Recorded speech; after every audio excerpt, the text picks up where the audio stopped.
all for your patience with that short delay. We are back and coming into order. I believe we are on Councilor Zimmerman to go over any new amendments that you would like to give your colleagues a heads up about. So, thanks. I just wanted to, before I go into that, I was wondering if we can get a running total from the budget office about all the new revenue that this current budget has created.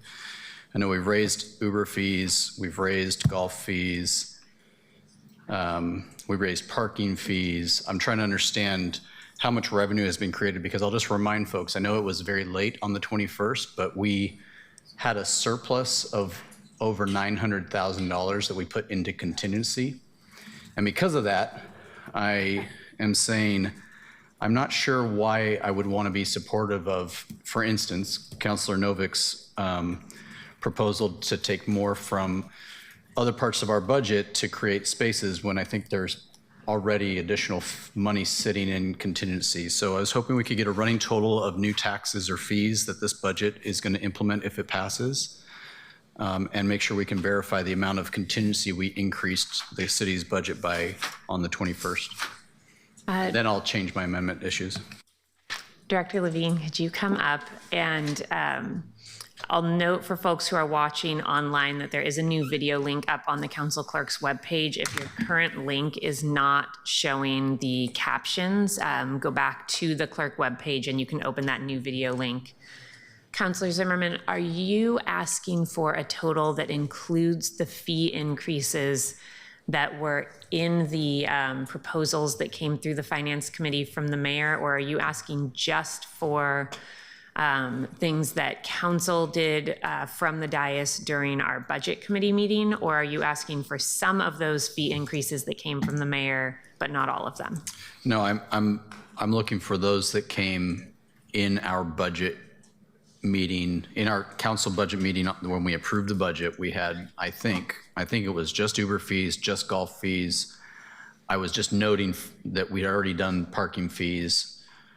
Are there other revenue grabs? And then to Councilor Dunphy's amendment about funding Vision Zero, was that all the money that's being raised by the Uber fees is going there? Or I think that clarity is not present right now in terms of where all the new taxes are what they're funding. I feel like that should be a good accounting. Director Levine, do you feel like you have the direction you need to answer this question? I think so. Let me give you a couple of things, and then I'm going to have to get back to you on the broader question about total revenue increases. So the amount that was in contingency in the general fund at the end of the night on the 21st is, just shy of $1 million, $999,340. But that's just the general fund, so that doesn't include the TNC fees that go into GTR, and I'm trying to get a number on what that is. And then it doesn't include the golf amounts that stayed in, anything that wasn't pulled out of golf. I guess what I'm trying to understand is how much does the TNC increase represent? Are we estimating? How much does the golf fee change represent? And of those two represented numbers, how much have been allocated in a variety of different amendments? Yeah, let me get back to you. I don't have the TNC number off the top of my head, but yeah, the contingency amount is basically $1 million. Thanks. And the reason I bring it up is that I recognize there's some things like CEI workers, PBEM type workers, and other. But I would say I'm not sure we need to be going once again after council budgets. I'm not sure we have to be going after other areas because we've created a surplus. And additionally, the civic life amendment that I've made certainly creates even more of a surplus that folks can work with if they have priorities they want to pay for. With respect to the aspect of our amendments conversation, you know, I took my guidance in my amendment development from the budget office, but when we passed amendments to the budget on the 21st, particularly the police defunding amendment, the same standard is not required by the city attorney or the city budget office in terms of breaking amendments up.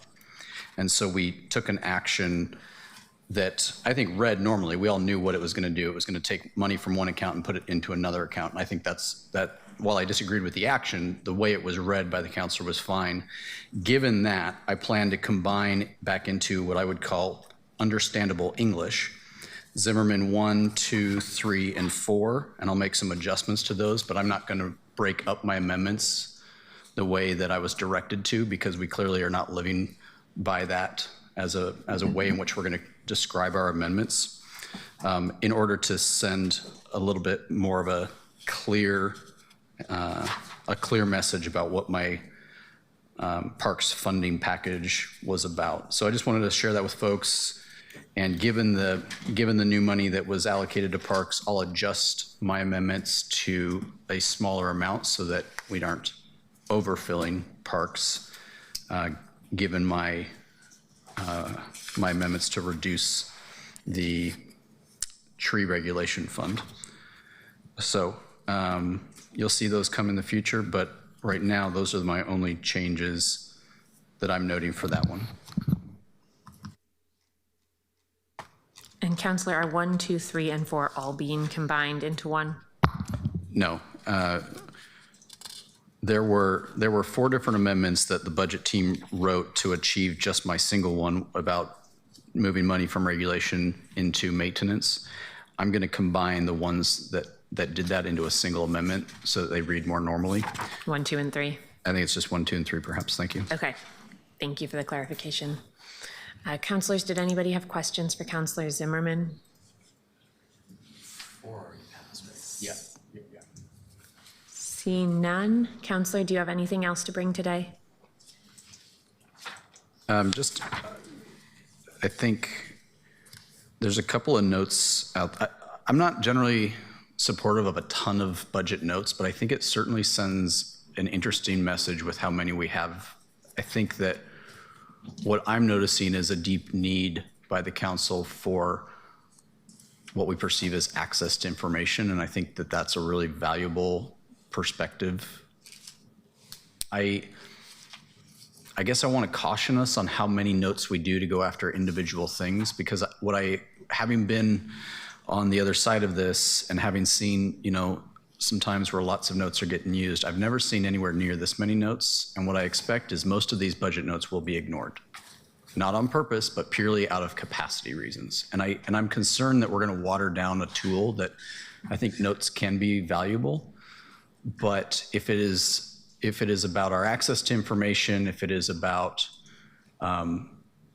getting a report back by a certain date, I mean, this is significant work if we want it to be taken seriously. And I would encourage us to think about what might make more sense at the committees that we all sit on or where we're chairs of, that is maybe the same outcome can be achieved, but maybe in a little bit more of a collaborative manner with the administrative side of the city instead of a directive manner from the 40 some odd budget notes. I don't know that that's manageable, and I think we're setting ourselves up to be a very watered down body if we just send stuff that can never be done. That sounds congressional and not what we would want at a municipal level. So just a voice of caution there. Thank you, Councillor. Councillor Clark, do you have a question? Yeah, I just wanted to engage with Councillor Zimmerman for a moment here on his idea about budget notes, because I think it has merit.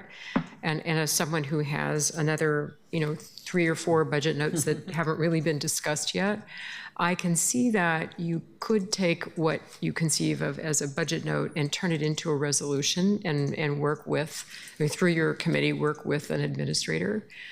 So I think that's a really interesting comment, because I also can't see how we're going to get through all of these amendments, mine included, which I love my amendments, my budget notes, but I don't want to lose them. But I can see there might be alternative routes for some of these, so I appreciate that comment. Councillor Zimmerman, anything additional? No, ma'am. Counselor Clark. Madam Chair, I really, we can wait on this. I just had some process questions for you when we get towards the end about how we're going to deal with 126, whatever we have, amendments when the time comes, what your process will be. And of course, I'm always concerned about the OEOs. I want to get those out of the way, since they don't hurt anybody and or take money from anybody else's budgets. But I'm just really concerned about how we're going to wade through all these, especially given Councilor Zimmerman's comment. Understood. Let's get to that after we hear from our colleagues and then loop back to those questions. Counselor Avalos. Thank you. As far as what's going on with my amendments, I'm going to be pulling Avalos 2. That's the one about parks programming, simply because I don't have a source for it, but also because several other colleagues have other sources and ideas, and I'm going to see how that plays out and support amendments that will, bring in more parks programming dollars. Avalos 3, I'm going to be changing it to moving police and fire overtime into a set aside to just police. I am keeping 4, which is around the dollars for housing preservation, but I'm tweaking it a bit to be more specific about the North and Northeast preference policy for it to go towards that in particular. We, had originally left it open. We had talked with Helmy from the Housing Bureau. Thank you, from the Housing Bureau. But I want to make it a little bit more narrow because that's really what we were trying to go for with those dollars. And so I want to make sure that it does that. So I'm going to amend that language a bit. I'm really excited about Avalos 5 because originally I had 1.5 million. I had to amend it down to 200,000 because that was what I was told was what was left in the opioid settlement funds after the Bybee Lake stuff that Mayor Wilson put in there. But turns out there's actually 1.2 million in that unassigned. And Flora Health is exactly what those dollars should be going to. So I'm super excited. I really hope people support that because that's going to get us super close to opening up a bunch of brand new recovery beds. And even more importantly, it's not just like, because Flora Health has their, they have beds in their programming, right? But it's actually more long-term housing. So the goal for them is that this will be a supplement to the way that they currently have their recovery program, that people could transition into a more long-term stable housing and then still have the care right next to them and also have Adventists nearby. And so it's going to create a really important hub in East Portland for recovery and access. So I'm super excited. I've talked with the mayor about that because I didn't want to take from what he had allocated for Bybee Lakes, and luckily it does not. It is just money that's sitting there that was perfect for this cause. So and then, so I'll be adapting that. And then I'm keeping, actually, Avalos 6, similar to Councilor Zimmerman and Canal, is about the, the DCOs, the DCL. So I'm kind of just having it linger for now, but I suspect I will remove it entirely if there's a whole new package. I'm letting it linger in case that we need a placeholder for amending, and it's already on the books. And then the rest of them, oh yeah, and then an update for folks around Avalos 8, which is about the protecting workers from future healthcare cuts. I reconfirmed with the budget office, with the city attorney, that it is in fact a note. And the reason they say that is because I'm asking for next year that they prepare in next year's budget to set aside 15%. So I changed it from 15 million to 15%.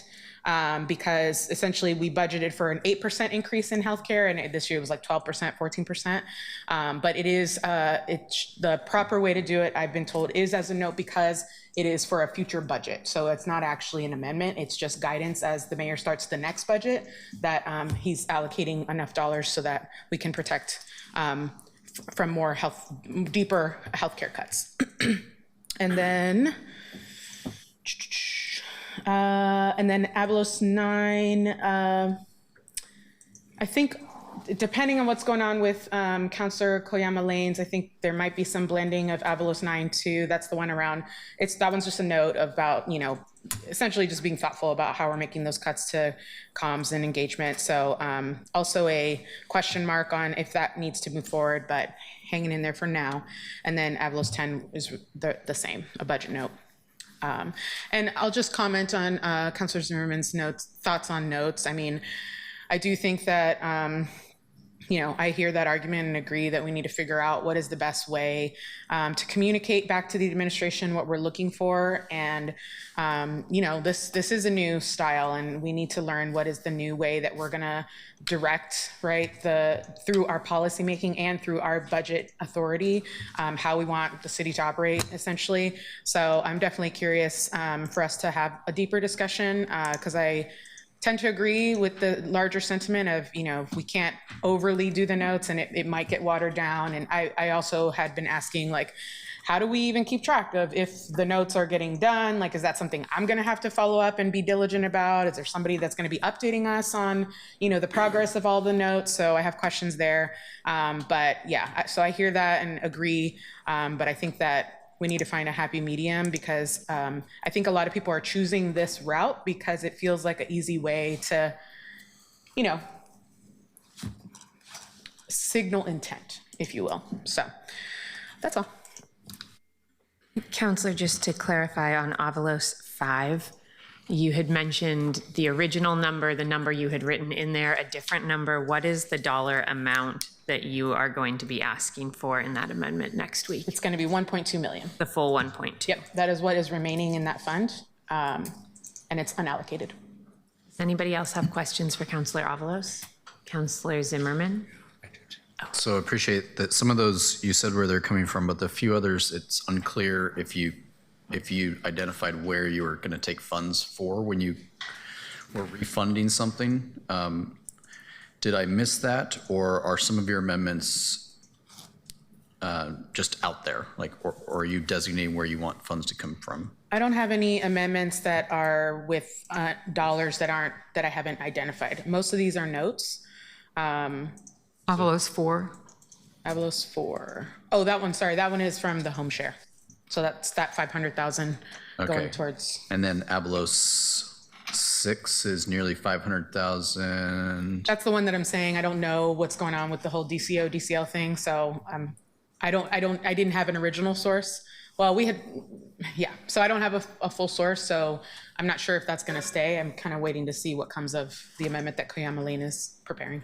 Okay. Yeah. And then that number is also larger than what the budget office has indicated was removed from those two programs. And I'm trying to understand if that was, are you trying to increase the program, or were you trying to restore it? I'm just trying to restore it, and if the Okay. numbers are off, I'll double check. Okay, that's helpful with intent. Okay, thank you, Madam President. About Avalos 4. Counselor Ryan also had a question, okay, Counselor Ryan is deferring to you. On Avalos 4, is that money that's in the mayor's budget? That's Correct. Okay, Yeah, the mayor okay. has allocated that 500,000 Okay. as a pilot. Got it. And I am suggesting that we use those dollars and where we need them right now, which is preserving a bunch of affordable housing we're gonna lose if we Okay. don't put dollars towards that. And I felt that was important since we don't have a lot of housing related things in our amendments. And it feels like an important place to transfer those dollars because of the sensitivity of losing those units right now. Thanks. Yeah. Do you have a question, Counselor Avalos? I do. Thank you, Madam President. Yes, Councilor Avalos, I might have missed this. When you mentioned police and fire, which one did you say you were not going to touch in terms of overtime? You're going Fire. to, which one? Fire. Okay, so fire's off the table. Okay. And then I thought I heard you mention a proposal for floral health.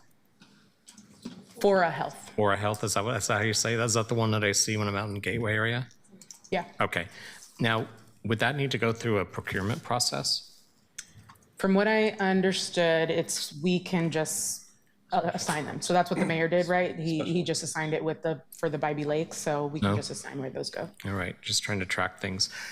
I would like to have Jonas come up just for a second. I just have a big picture question. DCA Barry, welcome. Yeah, I know, I saw him there. I'm listening to a lot of amendments that are restoring positions. I don't think anyone up here would want to not do that, but I'm also just trying to track what we've been up to the last 6 months, if you will. So we're well aware that fixed costs are going up. And I haven't seen a lot of indications that bread and butter revenue is proportionally going up with that. Is that a fair assessment? It is a fair assessment that costs will incrementally go up, particularly staffing costs. As we've talked before, healthcare, PERS benefits, et cetera, are increasing at paces above typical inflation. We certainly have not seen revenues increasing at that same pace. If it's helpful, I'll flag that the city, by policy, forecasts over a 5-year window. So part of the reason we make these adjustments now is to realign, to balance over that 5-year window. Okay. What that means is if our forecasts are perfect, spoiler alert, they won't be, but hopefully they're close. Or wrong in the right direction. But if our forecasts are perfect, then we won't make any cuts for the 5-year window, and we won't have any additions over the 5-year window because we're, as at the moment this budget action is completed, we're balanced over the 5-year window. We know that won't be true. And we know that as has been the case for many years, there's a significant amount of one-time funding. And so the forecast doesn't account for that one-time funding. So we flagged before, there is an expectation that there will be a challenge next year in addressing that one-time gap in the absence of additional cost reductions or additional revenue increases above what's currently forecast. No, that's helpful. I appreciate you, because it was wrong in the right direction in the 2020 through 2023, and then it stopped last year. And I'm not feeling it being wrong in that direction at this moment. So I think what I just wanted to say with my colleagues is that we're doing a lot of one-time trading right now, and the economic forecast is pretty challenging. And we're going to be here next year at this time. And so I'm being cautious because maybe I always like to think 3 years out on how we're going to get through the budget deliberations next year at this time. Because we're not going to have any one-time opportunities to raid, or we're losing those at least. So I just had to put some caution out right now that I'm concerned that we're going to play all of our cards in this year's budget. And so I wanted to make sure we keep the economic forecast dialogue fluent. And I hope that the administration continues to give us updates as the information comes in. Thank you. Thank you.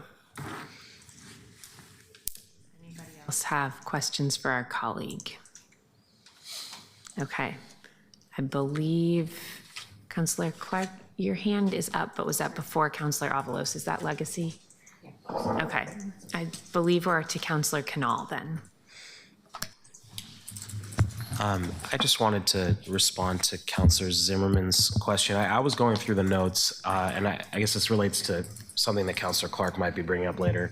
I would love to see us do most of the amendments before we get into notes when we get to this, because some of the notes are effectively commentary on an amendment. They're paired in some way, and I think those make sense to go together.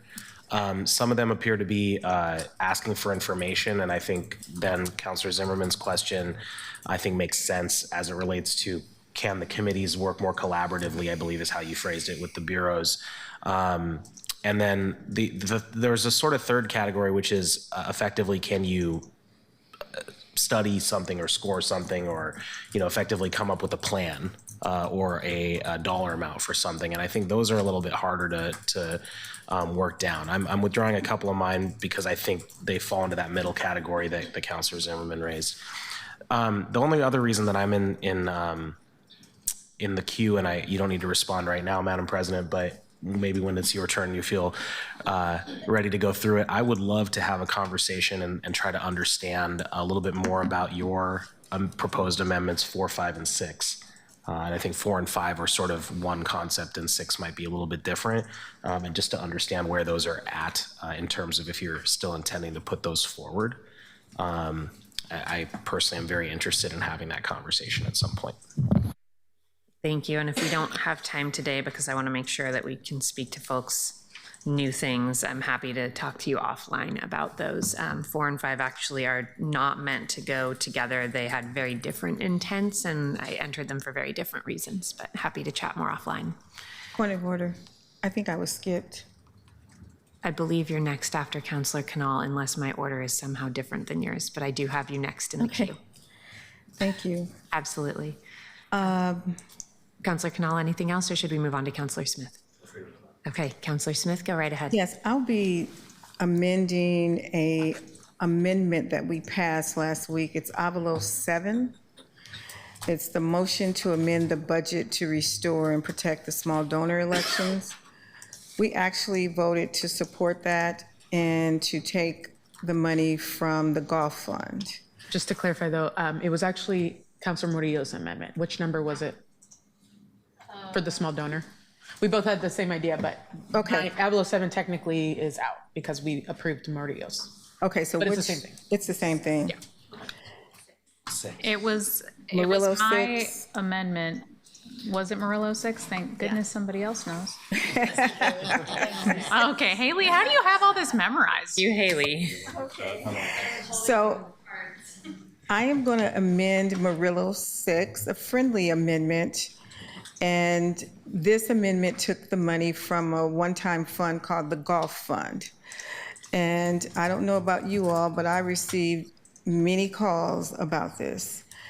But I am going to put in an amendment that we take that money out of the city administrator's budget and the services and materials in the ongoing, because if we continue to take this out of a fund, it won't be put in ongoing. So we need to take from ongoing money to make sure that this particular amendment is funded every year. Thank you, Councillor. I'm going to let Councillor Murillo jump the queue here to ask you a few questions, since this Sure. is referring to the amendment that she originally brought forward. Sure. I was just curious, are we able to amend an amendment that's already passed? I believe that because the amendment has already passed, it is part of the underlying document now. So what this would be is a new amendment to the underlying budget, not to your amendment, but saying it's to your amendment is a helpful way to point our attention to what the language is that's being changed. Okay. Technically, though, it would be an amendment to the underlying budget document. Okay, great. It's a new amendment. Okay, I see. Well, I'm definitely in favor of having ongoing money for that. I think it makes more sense. I'm curious if the city administrator has any response to the potential impacts of that. Mr. Jordan, would you like to respond?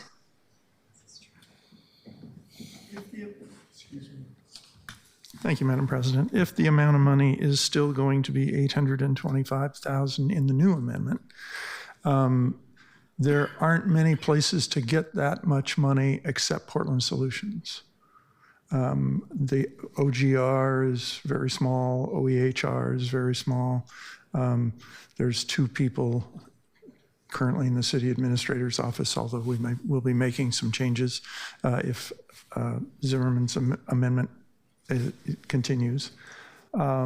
So it literally is one of the divisions of Portland Solutions where there is that kind of money. Now, I haven't gone through the whole budget, and so I'm just speculating a bit, but Right. you asked. Yeah, and asked, they excuse me. didn't spend their entire budget this year. And so I want to go back to something that Councillor Ryan brought up about us nitpicking the ones and twos off of the one-time only money. So I just want to say this for the record. And you all have heard me say this before about Portland Solutions, homeless and housing and what that looks like. But I really think we need to take a look in the mirror and look at how much money last year on a council that you sat on put in ongoing programs in ARPA money to the tens of millions, and to nitpick places that people want to do one time only. That's the reason why I'm trying to ask, where is the unattached money in the grants department, and to get a clear accounting, we're always going to have one-time only money. That's not the problem. The issue is the ongoing money. And we're sitting at about 140 million that we're paying for homeless services that we should not be. And so me trying to reconcile that with trying to identify programs that is our book of business that got put on the ballot and approved, and regardless if it's election related or not, it was approved, and we have to find a place to pay for it in an ongoing way. And until we come up with a solution on how to deal with our homeless problem, and that we're gonna now be a homeless provider, and we're gonna spend over $140 million in our budget for homelessness instead of spending money for small business, economic development, for housing production.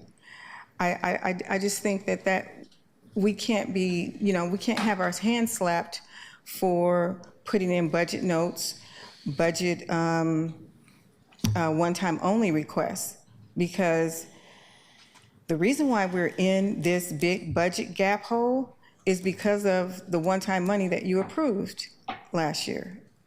And I wish that people would have had as much oversight and concern last year when they saw all the one-time only ARPA money going into ongoing programs, that how are we going to pay for that?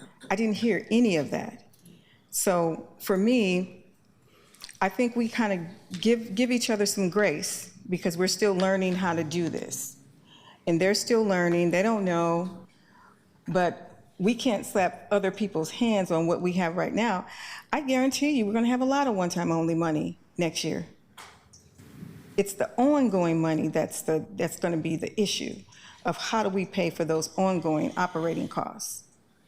So that's what I'm gonna be dropping next week. And I'm also gonna be taking away the $5 million amendment that I put forward to basically put into a council attorney's office, legal counsel. I really like what Councilor Canal did with his $200,000, so I'm gonna take that off the deck, my $5 million request, because I think we do need to have some ability to have additional counsel for council. Right now, we're in a charter crisis because we've been given an interpretation of the charter that says the mayor can't break a tie. And regardless of where you are on either side of this, we need to have counsel that we can talk to make sure that how do we solve this problem? Because that's all interpretation. And this budget would be totally different, and these amendments would be totally different, the ones that went 6-6, if in fact they were broken by the mayor. And I think that we're breaking the charter, and we need to have our own counsel. But with the large gap that we have right now, I'm willing to drop that amendment and support Councilor Canal's amendment for $200,000 to start there so that we can see what the possible is. Thank you, Councilor. I think two of your colleagues have quick questions for you. Councilor Ryan, did you have a question for Councilor Smith? Yeah. I just thank you, Councilor Smith. It's fair to say what you did. It's hard to explain how different the apples and oranges are in your comparisons. It was quite a windfall for all cities that came from the federal government during COVID.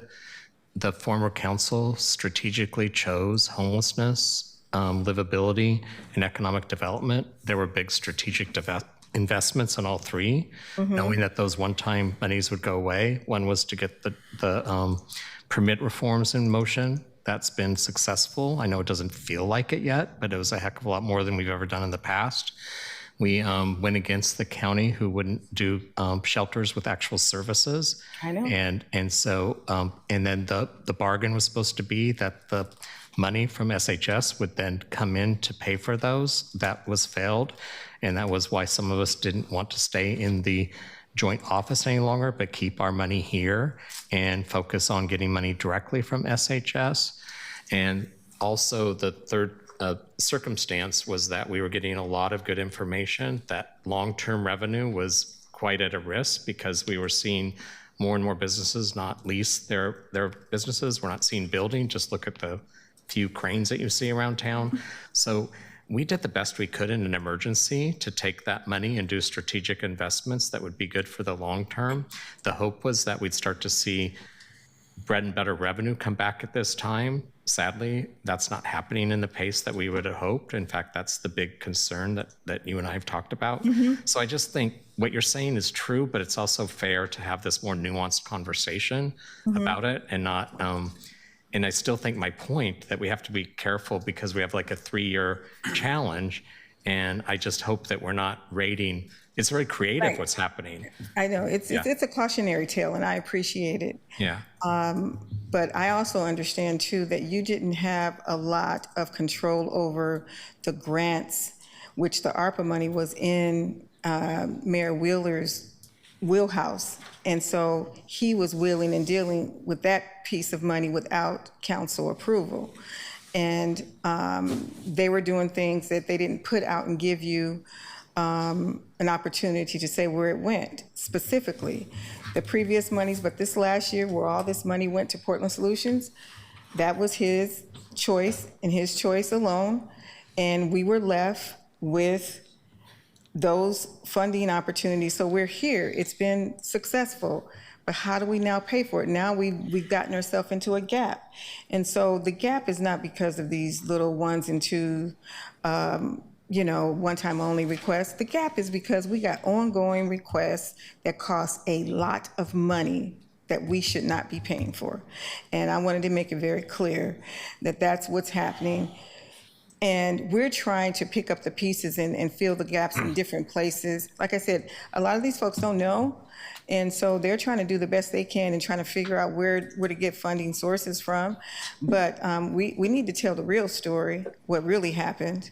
And I don't think there was a bunch of pushback because everybody was running for office on what the leadership was doing in terms of our one-time money going towards ongoing projects. And here we are today. So I do recognize that that was not necessarily your deal, and maybe you didn't push back when you seen it because it was in the mayor's. There were some 3-2 amendments in Yeah. the process. Yeah. recall. No, I get it. Counselors, But I'm going to try to pull us back to the now. But I think the big picture is the, It's the cautionary tale that he's trying to put out to us.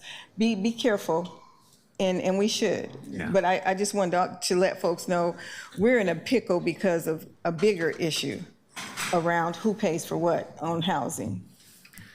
Thank you, counselors. thank you. And I think we could say we don't see the one-time windfall coming from this federal government.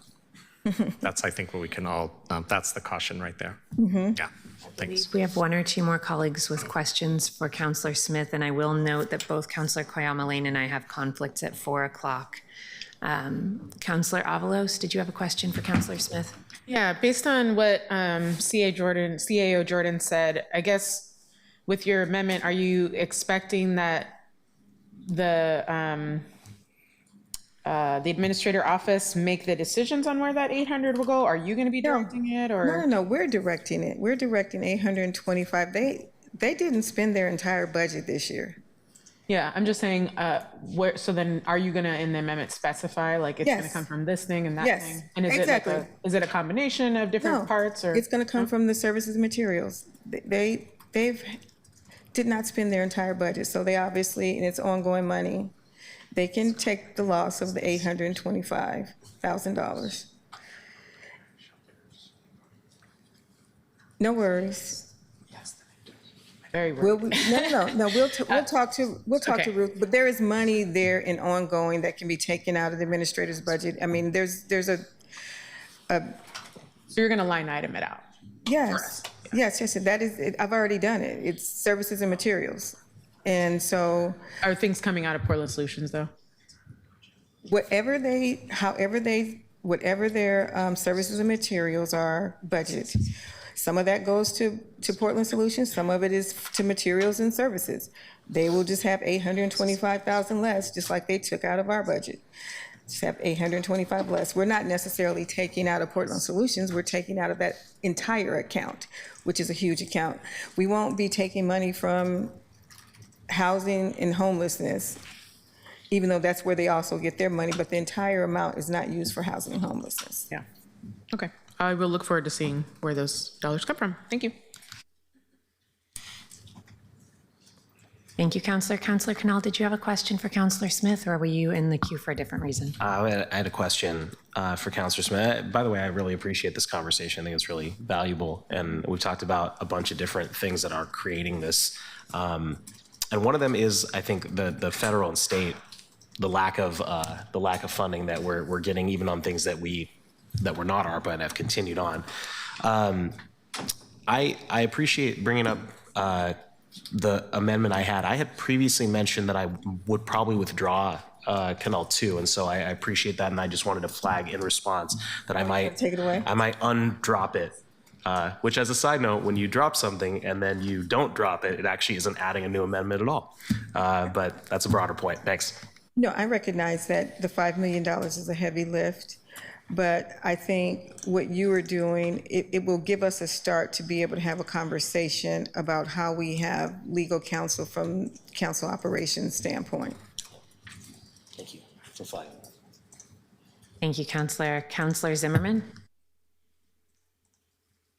Still wondering if we know how much new revenue this budget will create, given its amendments. My question was, I have two questions for things that have been read by previous counselors. The first one, I think it is in Canal, wherever your 2.5 is at, whatever that one that is. Canal 5. So I'm still unclear, given the answers that we got 2 weeks ago, whether there is an overtime ongoing line item for this even to be a coherent amendment, because what we heard is that ongoing dollars exist for FTE allocations and authorities, but then they use those savings for overtime. And you've indicated in this budget amendment to raid a general fund overtime line, which I don't think that exists. And so I'm trying to understand what it is that we're taking this from to for the police, because that, I think the way that would be interpreted at a staff and budget level is a reduction in FTE because it's an ongoing figure. So does this amendment even read coherently given that line? May I respond? Go right ahead, Counselor. Yeah, so first, I'll just repeat, I am intending to retain this one, but to reduce the amount. So it won't end up being 2.5. What was the amount, though? I think it'll be 1.5. I'll just use that for purposes of this conversation. It'll be ballparking it. Thanks. And that'll come from adjusting the OVP amount, and then, and this is an ongoing conversation, but adjusting the OVP amount and then removing the second line about the BOEC dispatchers, just to clarify. And I had a very good conversation with incoming interim DCA Kazi about this in his BOEC capacity. But I think we've had the other conversation. It's been had, I think, a few times now. I've gotten both in public and in private from the from DCA Myers, as well as from Director Levine, that this would not result in the reduction of any FTE. I think it's at this point, repeating that is when it's already been debunked. No, well, but it hasn't. I'm not trying to actually get into some sort of rhetorical media fight. I'm actually trying to understand, Counselor, what is an ongoing overtime fund? Does the police bureau create an overtime fund that is ongoing, that is unrelated to any FTE? Because I understand they pay for overtime from the savings that are not spent because there is a vacancy. But what I don't understand is yours is on the front end. So I don't feel like it has been debunked. I remain with a big question mark here about what the impact of this is. And I don't feel like that's resolved yet, whether it's 1.5 or 2.5. Counselor, are you looking to understand from the budget office or somebody within public safety how overtime is funded aside from the vacancy savings from funded positions? What I'm trying to understand is if the fourth bullet in Canal 5 is actually, if that thing actually exists, even if it's 1.5, because it is the mechanism that pays for the first 3 bullets, even if they're being adjusted. What I don't understand and cannot find is where does this line exist but for the use of vacancy, which is a direct, the use of vacancies, which is a one-time use of vacancy, but it's still an ongoing authority for FTE. That's all I'm trying to understand. And I've said this before where I think overtime in public safety bureaus, if you have a fund specifically for overtime, it should be one time only each year. But the type that are used as vacancy savings, when we reduce those, we're actually reducing FTE. And I don't think that's been resolved yet. I guess we'll just, Director Levine, if you could come up again and do this one another time. And counselors, we've lost Counselor Koyama Lane. I do need to leave right at 4. I have another meeting that I'm running. Interestingly, if the president and vice president are both absent, the immediate past president is next in line to gavel. After that is the immediate past vice president. We have neither of those. After that is the person whose last name is first alphabetically in the district of the president. That would be Counselor Canal.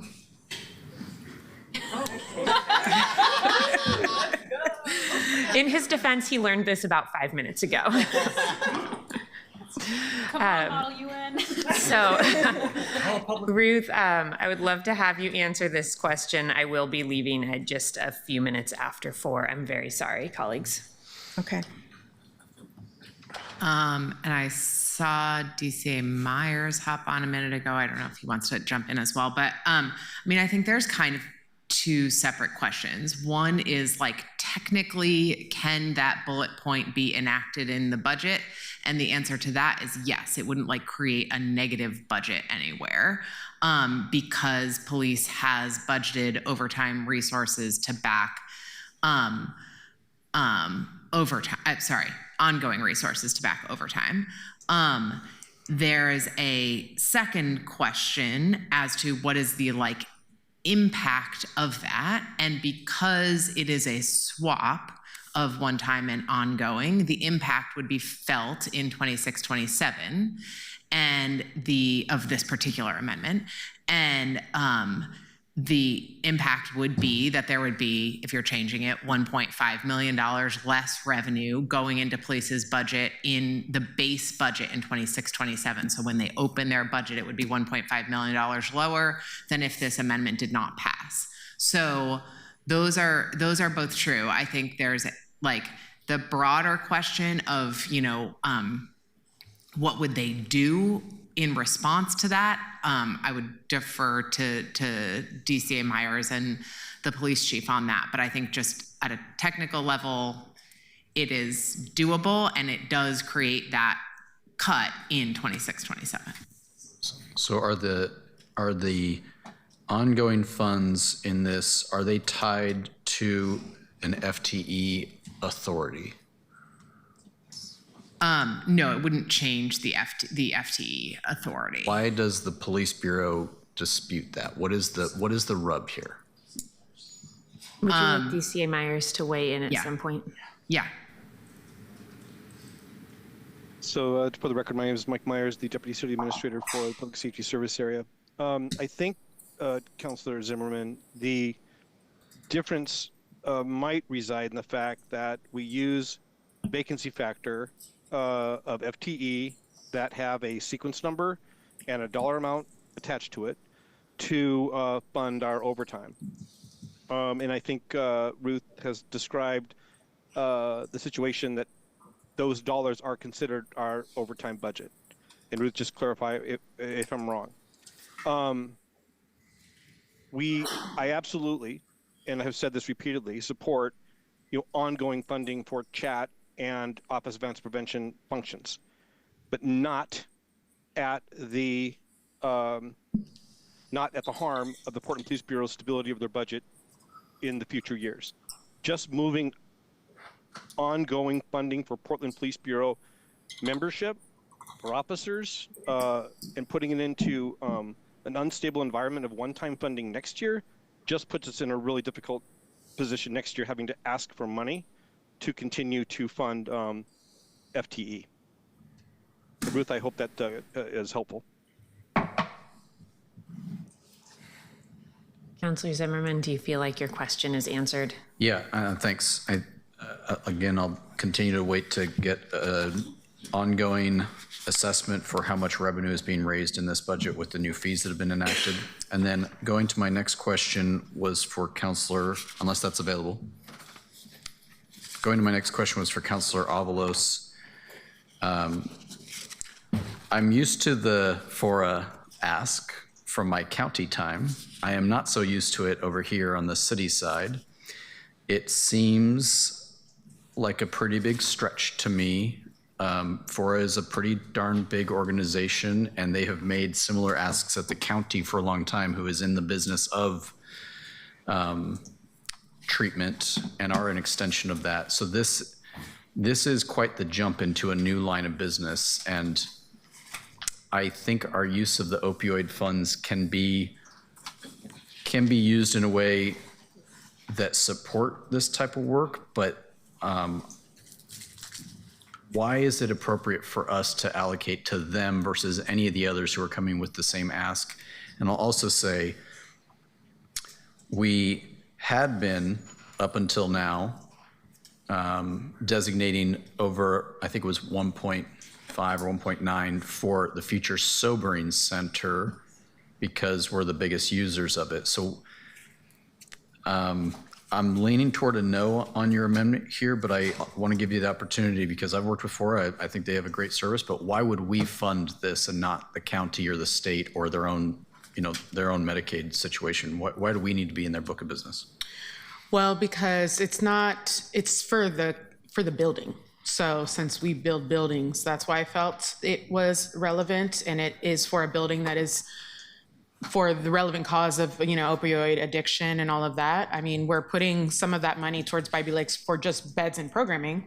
So I guess if you have that feeling, then maybe we would want to talk about the mayor's ask of those dollars, because I would consider those to be more in the line of Multnomah County's book of business as compared to us in us helping with finishing building the actual building. So that's how I'm seeing the alignment and why I feel the city could take that on, and because those dollars are so specific, and there weren't any other requests for how to use those, and this felt like a very easy ask of the city to help finish that building. Well, there were quite a lot of requests, and the mayor rejected an agreement that we've had with Multnomah County for 2 budget seasons, which I will say was my agreement for this. Say it one more time, sorry, I missed the first. The mayor rejected an agreement we've had for 2 budget seasons with Multnomah County to fund partially the sobering center that they are opening.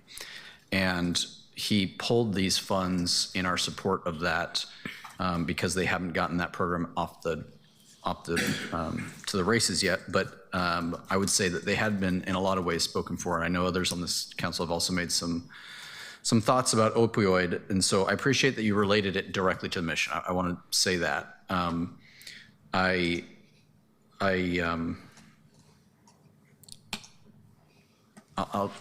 leave it there. Thanks. Thank you, and colleagues, thanks for bearing with me as we transition here. I believe Councilor Smith was a legacy hand, if I recall correctly. Mm-hmm. Okay. I think we'll go to Councilor Murillo next, followed by Councilor Clark. Thank you. Council President. Gavel looks good. All right, pulling up my agenda items. So I'll go through the ones I'm pulling first. I'm going to be pulling Murillo 8 and then 12 through 15. If you want to take a second to write that down, because there are no longer applicable funding sources and our other amendments have passed. 8 and then 12 through 15 will be pulled. Then I'm amending budget note Murillo 7 and 17, but those have already been discussed by council. So we will be amending Murillo 16 to direct funds saved from re-implementing the proposed cut to the impact reduction program to PHB to support rental assistance. And the intent here is to ask the impact reduction program to take the proposed 8% cut that the other programs are facing and use those funds to support the Portland Housing Bureau's efforts to keep people housed, because we know that housing and homelessness is a continuum, and we need people to stay housed so that we have less people to take care of on our streets long term. We're also going to reintroduce Murillo 9, which restores the mayor's cut to the city budget office. This one I think is absolutely critical for everybody on council, and everybody on council should be interested in it because this is a matter of good governance. The city budget office is really critical to our operations and the knowledge that we have as we're preparing our budget and doing our legislation. And if there is disproportionate access to budget information for us as legislators, then we don't have any power as a legislative body. And it's really that simple. I also wanted to talk about budget notes again in response to some of Councilor Zimmerman's comments from earlier, because I think that budget notes are actually really critical and important. The executive branch exists to execute our agenda, and people elected us to set an agenda that we can do in our budget with the notes, with resolutions, ordinances, et cetera. And we have to give direction in our notes because the legislative branch does that. It directs the executive branch. And so we have to ensure that we have a strong legislative branch. And I kind of worry through this budget process as I'm watching this unfold that we're conceding a lot of our own power, and we were elected to represent people. So that's part of why I think budget notes are a really important tool of policy making, and that relinquishing that really only harms us as a council body. And I guess I will take any questions. I don't think I said that they were not. I said that the more you do, the less powerful they are. That was my point, because I agree with you that they are very important points of how we send both intent to somebody else's points earlier. But when we have 11 priorities, that's, I think, an easier task to wrangle than if we have 42 priorities. That was all my point in that, because I don't disagree in their importance, and I certainly would not want anyone to reflect a record that I don't think budget notes are important. That's fair. I appreciate that clarification. I think I am annoying enough that I will ensure that all of my budget notes are actually addressed if they get passed. So we are aware. Thank you. Before I ask if anyone has more questions for Councilor Maria, I just want to give the same note that I think the Council President gave me earlier, which is that Murillo 9 may need to be reintroduced under a different number or reconsidered for the same reason that the original Canal 1 was, and you may have heard that note. Do any colleagues have questions for Councilor Murillo on her items? I see Councilor Green. Thank you, Councilor Canal, and apologies for being late. I had to get my back cracked so I can operate at 100%, which is where you want me. I just want to say, you know, if you need someone to help reintroduce that, I'm happy to partner with that. I think it's very important that we restore those CBO analysts, because we just voted today to adopt some council rules that provide more clarification for committees to bring complete packages that do lean pretty heavily on the city budget office. And without those resources, that will slow our work down. So I myself am continuing to try to find resources for my own amendments. And so I'll be looking to fund that piece. Thank you. Does anyone else have questions for Councilor Murillo? Okay, we'll move on to Councilor Clark. I have one with Councilor Maria, if that's right. Sure, just clarifying real quick. Councilor Clark, you said you had legacy hand? Okay, we'll go to Councilor Zimmerman then for a question for Councilor Thanks. Murillo. I want to be supportive of Councilor Maria's push toward the restoration or improvement in the centralized city budget office.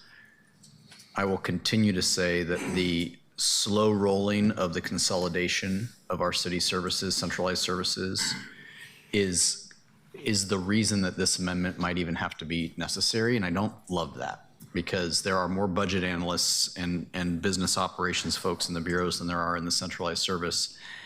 And so my point here is that I think we can achieve this with a little bit of backbone from the administration without having to spend new money, and meaning that that consolidation should actually achieve the end and the intent. But To clarify, this isn't new money, though. These are two positions that were cut. So this is preventing a cut.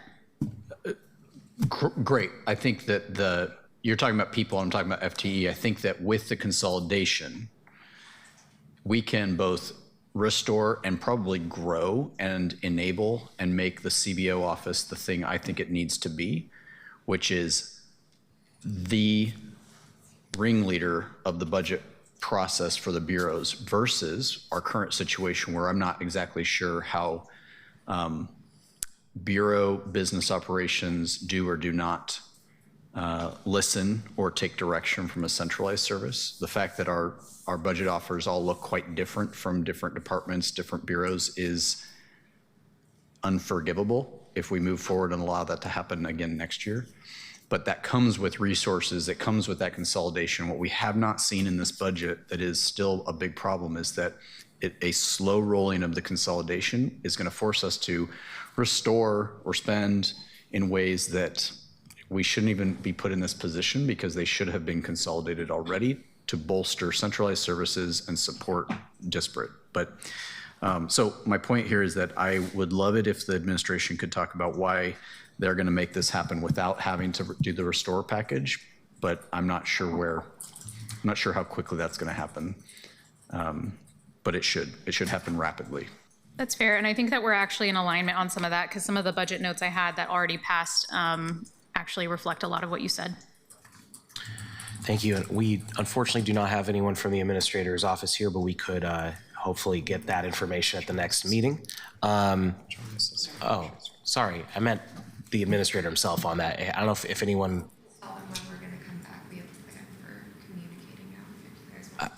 I don't know if you wanted to hear that. Okay. Thank you for the offer, though. All right, we'll move to Councilor Green then next in the queue. Thank you, Acting Chair.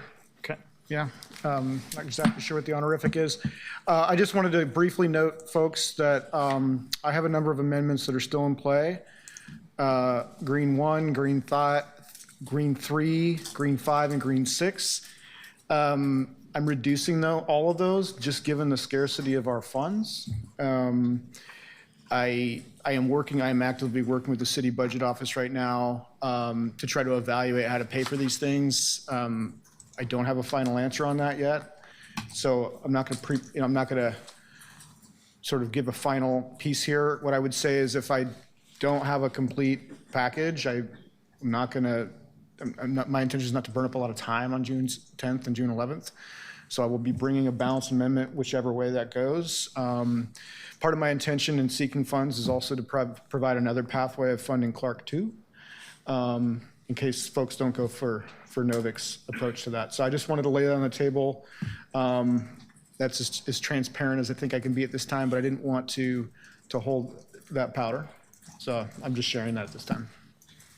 Thank you, Councilor Green. Does anyone have any questions for Councilor Green on the amendments he's put forward?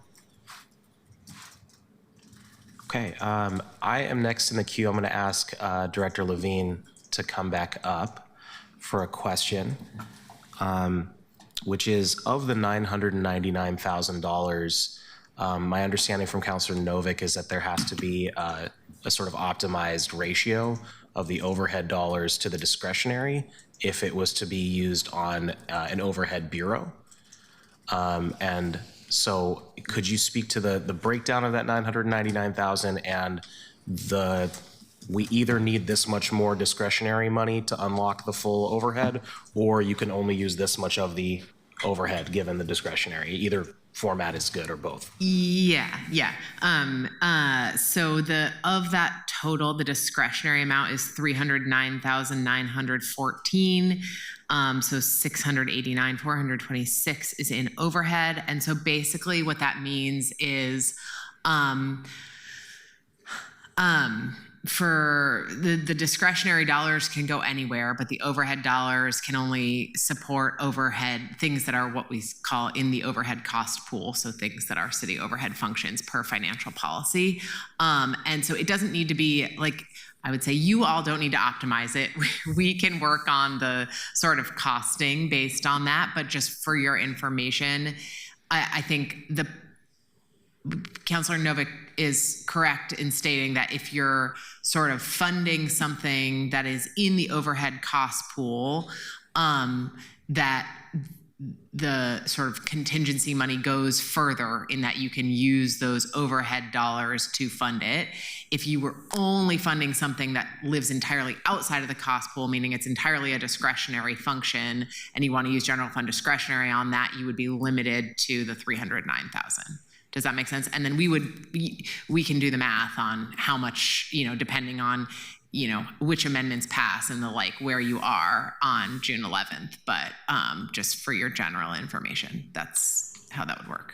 Yeah, thank you. Before I move on, I think Councilor Zimmerman, you had a clarification you'd like to ask? Yeah, it doesn't make sense.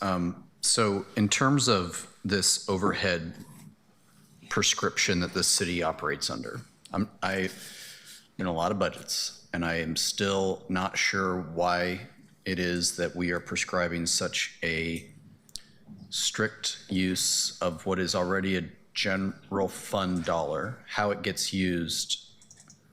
What is the authority that you're citing to tell this council that they cannot use this chunk you're calling overhead? Where does that come from? Yeah, so the reason for it is because of it's not general fund in that the revenues don't come from general fund taxes. It's essentially money paid for by non-general fund bureaus, so the utilities, transportation, in proportion to the size of their respective budgets, essentially. And so, I mean, they're restricted dollars because those fund sources are restricted. That's basically the reason for why they can't just be used for anything, is that there's financial policy that ultimately points to the restrictions on those fund sources that says, yes, if there's a function that the city does that sort of is either required, it's a regulatory function, or is something that you couldn't pay for kind of one-to-one, that gets put into general fund overhead, and then that gets shared out based on this model. And there's both administrative rule guiding how that's done, but then there's also at the end of the day, it comes back to the restricted nature of those funds that are transferred into the general fund for the purposes of funding overhead functions. Okay, I think that we might be overemphasizing, so I want to make sure I understand where this surplus came from and the actions we took 2 weeks ago. But, everything from the city administrator down to the point where you get to one of the restricted enterprise funds, most of those centralized services within the city are general fund overhead, right? Your IT, your HR, your budget person, your city administrator, your counselors to some extent would fall in overhead of the administration of what it takes to run some of those more restricted bureaus. So I don't want that term necessarily to be some sort of overly large constraint. I think there's actually a lot of things that folks have talked about that this would qualify for. And if you think about even like emergency management is one of those that gets paid from a centralized perspective. It is overhead in its nature. So this term is getting a lot of emphasis, but I'm not giving it a lot of emphasis. What I, of course, wouldn't want to do is say, here's this restricted fund, let's go give it to an enterprise fund that has its own self-sustaining funding mechanism. But most of what we do in the general fund centralized services is somewhat of an overhead. So I just want to note that those two distinct pots exist, but they're pretty transparent pots. Director Levine, would you like to give anything else on that? And then I still have the floor, so I'll do that. Sorry, no worries. No, I think that's generally right. I mean, we can talk specifically. I mean, there are certain things that definitely wouldn't qualify for as overhead, but emergency management is primarily in overhead. Sorry, can I just also you had asked about the fee revenue. Is it okay if I state that for the record right now? I have it split between what was in the proposed budget and what's in the approved budget, and for both TNC and golf. So for TNC in the proposed budget, there was $5.1 million of revenue. That was to go to $1, I believe, per ride. And then the approved was an additional $5 million in revenue for a total of 10.1. And in golf, it was $250,000 in the proposed, and then an additional $1 million in the approved for a total of 1.25. And just to clarify, the proposed was from 65 cents to $1.30 on the TNCs, and then the additional proposal was from $1.30 to $2. Thank you. Yes. Sorry. Thank you. The only other comment I wanted to make was to, I had given a sort of vague explanation of I'm narrowing and tightening up with the deputy director positions that we're looking at, and the specific narrowing including exempting the deputy director of CBO specifically, because I don't want to add more potential cuts or reductions. So exempting it means that position would not be affected. Just wanted to clarify that before, because I also support the conversation we've been having about ensuring that CBO itself has enough staff to do the work that we were asking them to do. I'll go to Councilor Green next, and I'll just note we have 7 minutes left before we need to wrap up this work session. Ruth, can you come back up?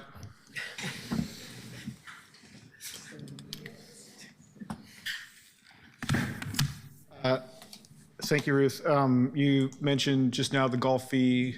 Original proposal was $500,000 in increased revenue. 250. Or 250. Yeah. And then the amended was $1 million. Correct. That was $1. In the mayor's was $1 for 9 holes, and then in the amended it was $5 for 9 holes. But are we doing the math on actually a full round of golf, or is it just the 9 holes? Because that's what I'm a little confused by. Because if it was $500,000 or $250 for the 9, it'd be $500,000 for a full round of golf. And so I'm not sure what ultimately made it into the spreadsheets, I suppose. Yeah, and I would need the parks staff that forecasted the revenue to speak to the specifics about kind of how they got to the 250. I think they were using the $1 for 9 holes as the basis of their calculation, but I don't have, I didn't do the original calculation. Yeah, like 250 to 5. Yeah, that's great. We can take that offline. Okay, great. Does that conclude your? Okay. Colleagues, we have no one else in the queue. So I'll just make sure that that's the case. Yeah. Okay. With that, I will wrap up this work session, noting that we resume our recessed council meeting at 2:00 tomorrow. Thanks everyone for your flexibility with our schedule and accommodating these changes. And with that, I will close our work session.